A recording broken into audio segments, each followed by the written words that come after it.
बिस्मिल्लाहिर्रहमानिर्रहीम।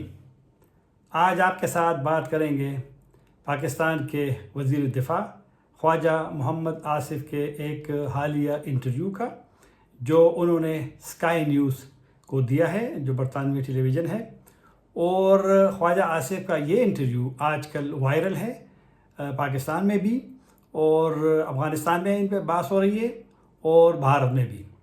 तो सबसे पहले जाते हैं इस इंटरव्यू में जो एक अहम हिस्सा है। पहला सवाल था यल्दा हकीम का, एंकर का। ख्वाजा आसिफ से पूछती है कि आप तस्लीम करते हैं कि पाकिस्तान ने तवील मुद्दत तक, उनके अल्फाज ये है एंकर के, दहशतगर्द तंजीमों को पाकिस्तान की हिमायत, पुष्टपनाही, तरबियत और फंडिंग पाकिस्तान ने उनके लिए फ़राहम की थी।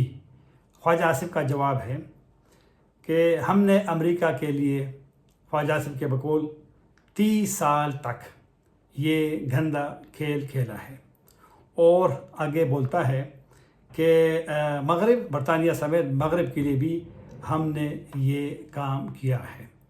दूसरा सवाल एंकर उनसे पूछती है कि आपकी ये दलील है, तो उसके बाद ख्वाजा आसिफ कहते हैं कि ये हमारी गलती थी, यानी ये पाकिस्तान की गलती थी। और इसलिए ख्वाजा आसिफ एंकर से कहता है कि इसलिए आप मुझसे पूछ रहे हैं।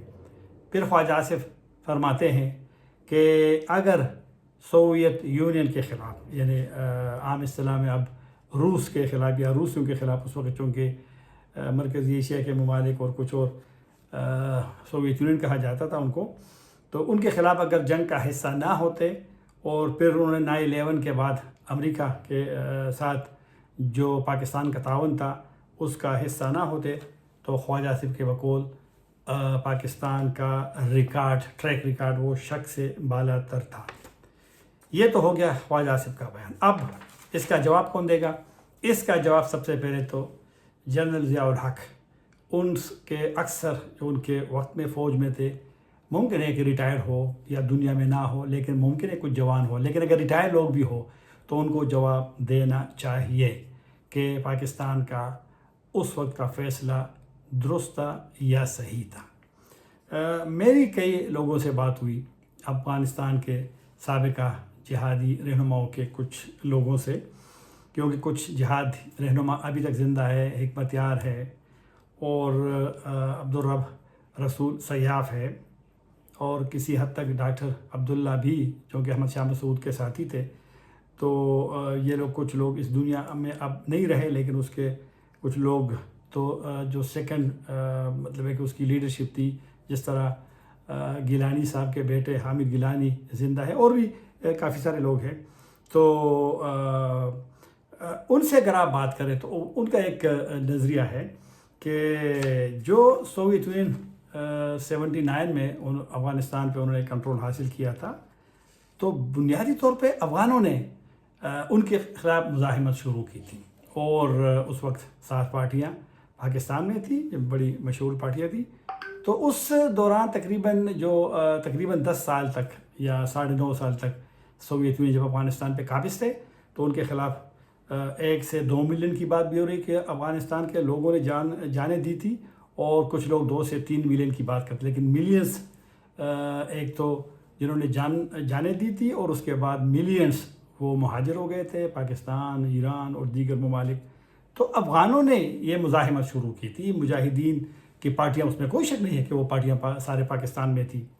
तो ये वाली बात। दूसरी, उस वक़्त कहा जाता था कि अगर उनके ख़िलाफ़ अफ़गानिस्तान में मुज़ाहिमत ना होती तो मुमकिन है, क्योंकि कुछ मुझे अब 100% जो लोग मेरे सुनते हैं उनके पास शायद ज़्यादा मेरी से मालूमात होंगी, लेकिन उस वक्त कहा जाता था कि रूस गर्म पानी तक पहुंचना चाहता है। एक ये भी कहा जा रहा है कि एक रूसी जनरल ने कहा था कि हम कराची के बंदरगाह पे जाकर के वहाँ पर अपने जो मिलिट्री बूट्स हैं उनको खोलेंगे, और ये बातें होती रही। तो उस वक़्त फिर एक माहौल था कि अफ़गानिस्तान में जो लोगों ने मुज़ाहिमत की थी, जिहाद किया था, मुसल्लह जदोजहद की थी, वो एक लिहाज से दिफा पाकिस्तान थी। ये भी एक उस वक्त एक नारा था, एक सोच थी।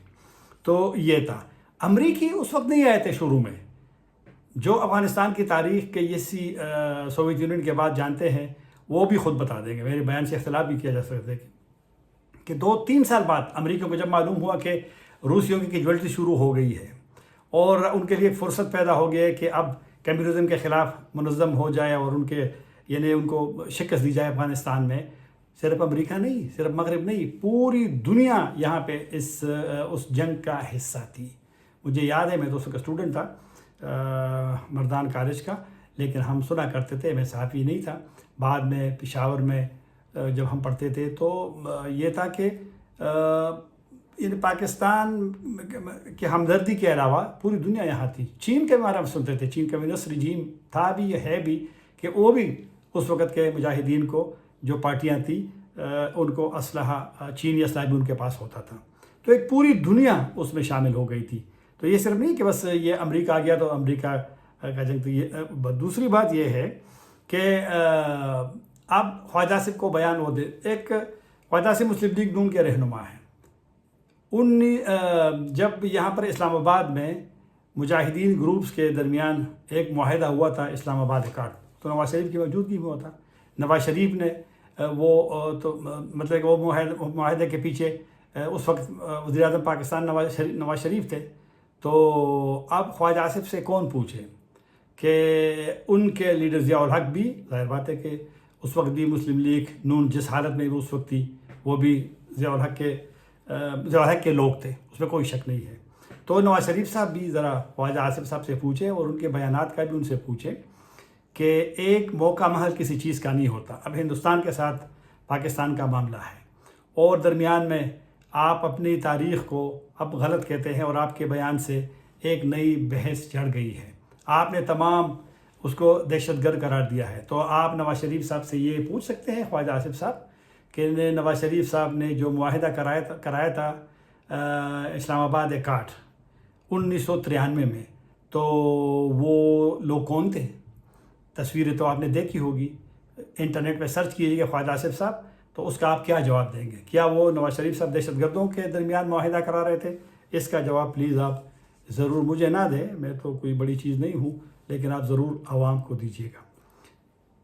اور جو 9/11 کے بعد کی بات ذکر کی ہے، تو پرویز مشرف کے ساتھ فوج میں رہنے والے کافی سارے لوگ خواجہ آصف صاحب کو جواب دیں کہ پاکستان کی کیا مجبوری تھی کہ پرویز مشرف صاحب اور اس وقت جتنے بھی کور کمانڈر تھے ان کا فیصلہ تھا، اگر نہیں تھا تو بتا دیں، لوگ خواجہ آصف کو ضرور بتائیں کیونکہ وہ وزیر دفاع ہے پاکستان کا۔